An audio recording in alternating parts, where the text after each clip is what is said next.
Hey everybody, so this is the second video of today, second upload, and I wasn't planning on making this as a very impromptu, and this is obviously part of my personal thoughts and musings playlist. But this is about the current atmosphere of dating culture, all that sort of stuff. So I just wanted to throw my hat into the ring with that and kind of offer my advice, because apparently everybody on the internet is a relationship guru and they all have this secret advice to living a happy long life, or with your loved one or whatever. And this is also coming, I don't want to say out of spite, but I am getting really tired of some of these videos that you see that are talking about, oh, women are this and men are this. It's like, okay, you know what, there's some of the people that you're referring to are the select few. Like not every man is a liar and cheater, just like not every woman is a liar and cheater. And you'll find liars and cheaters in any group, in any demographic. But I at least wanted to kind of throw this one bit of advice out, just kind of help people, because it really helped me. Because when I was younger, I got into a lot of trouble, and you can say you can accuse me of being a player, a stud, a man slut, man whore, whatever you want to call it. Because my body count is, as they say, I would say it's higher than it probably should be. And the reason why I say that is because as a man, I don't look back and think of all the women I slept with and be like, oh man, that's so awesome. And like, I look back at it now after being married, and I just doesn't even faze me. Doesn't even. I don't feel anything from it. I mean, if anything, I feel a little ashamed because I wasted my time chasing tail. You know what I mean? Like if I could go back in time, I would tell myself to be like, hey, don't worry about her. Put down the booty and pick up a book, essentially. Like, and that'd be my advice to myself. But the advice I want to share to you, to men, to women, to every other demographic, I believe that this advice will really help you find that relationship. Find that long committed relationship. Find that other person. But it may be shocking. Okay, so here we go. My advice to men, women, and every other demographic when it comes to dating, and not hookup culture. And this is talking about dating for a relationship, not a situationship or a hookup or anything like that. This is talking about the long haul. Getting that marriage. The piece of advice I have: keep your pants on. That's it. Keep your pants on. Men, if you want, like the conquest thing about sleeping around, okay, cool. If that, you got to really look at your life and realize that you are going by your impulses, and that this isn't healthy. It's not good. That the conquest that you have is only as good as your next conquest. And so therefore that's why, these really insecure guys they're racking up the body count as high as they can, because that's for some reason something that they believe that will make them feel good. And as a man who, again, has a body count that probably is higher than it should be, I look back and none of it means anything. None of it actually, there's plenty of times where I am kind of like, man, I should have spent more time studying than, trying to get booty or whatever. And for women, like, if actions speak louder than words, right? So if you think like this guy is going to be committed and you want to test out if he's a good guy and all that, make him wait. And, this goes for men and women. If you make them wait and they decide to jump ship and go somewhere else, then that is someone you cannot commit to, because they will not commit to you. And just be like, hey, no, my wife and I, we spoke for months before.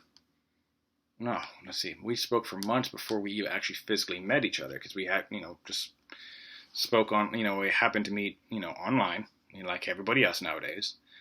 And we were just communicating, and then we decided, we were like, oh hey, we're both going to be in this area at the same time. Why don't we use this time to meet up? And we did, and we talked for hours. We actually literally sat outside this restaurant and started talking.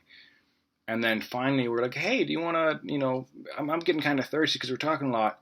And I turned to the waiter and I was like, hey man, can I, who's cleaning up tables. And I was like, hey man, can we, get something to drink? And he's like, actually we closed. It's almost like 2 a.m. And we're like, what? And we were just blown away.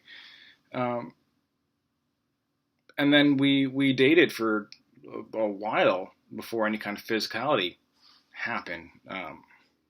And even, and so with that being said, that kind of connection couldn't have happened if we had immediately jumped into bed with each other. I mean, because it's like I don't know what it's like, really. I guess it's one of those times I don't have a metaphor for this one.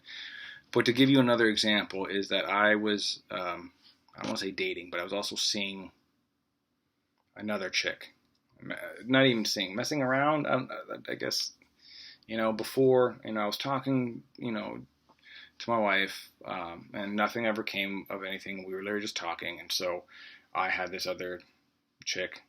I don't say the side. I was a side piece because this chick actually had a boyfriend that was on and off again. But anytime she'd get into an argument with her boyfriend or whatever, she'd hit me up, and she was generally beautiful. She was actually what's called the ganja girl, and so she was actually paid quite a bit of money to go and take pictures with weed. No, it's because I'm here in California, and so she had. She was really good looking. She was a model, and that was, her start in that. And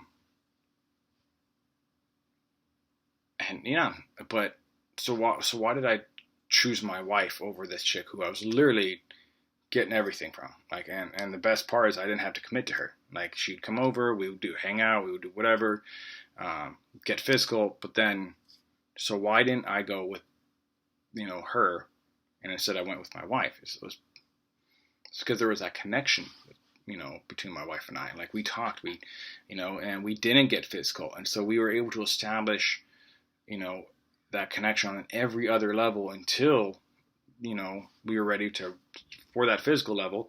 And when you get to that physical level, after already, creating this beautiful, like, intellectual connection and emotional connection, the physical connection almost falls in naturally.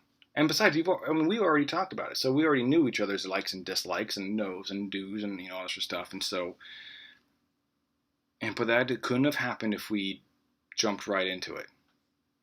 And so that is the best advice I can give anybody, is keep your pants on. Like, as much as it may suck, like, as much as you think how attractive they are and look, you're not going to be able to trap anybody with sex. I mean, because it's so readily available everywhere nowadays. I mean, and I know many, many chicks who are single mothers now because they tried to trap the man with sex or even try to trap him with a baby, and it didn't happen. It didn't work out. And I know many of the guys too on the flip side who have multiple babies' mamas. Like, I know one dude who, I think he's on his 6th baby's mama.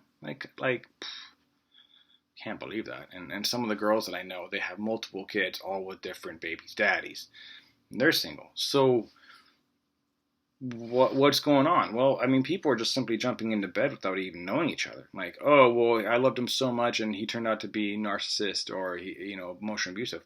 Well, if you gave it time and more conversation, you'd be able to see that. You'd be able to pick apart his brains. Ask him those difficult questions. Ask her, what do you think about, abortion? What do you think about adoption? What do you think about this and that? And you have to hash those out. And the best way to do that is just keep your pants on. Connect on every other level. If you want to have, friends with benefits on one side so that way you can take care of that physicality and then have, try and date, that's something you can do, but I would recommend having that conversation with your significant other no matter what. Like, so, but always, I mean, like, don't be like, I don't understand how people are afraid to have a conversation, but are not afraid to take their clothes off and have sex with somebody, especially when there's pregnancy and STDs galore nowadays. And anyway, yeah, so I thought this was going to be a quick 2-minute video or something, and turned out I'm ranting. So, advice from a former man slut to a now happily married man: keep your pants on. Okay, men, women, every other demographic, keep your pants on.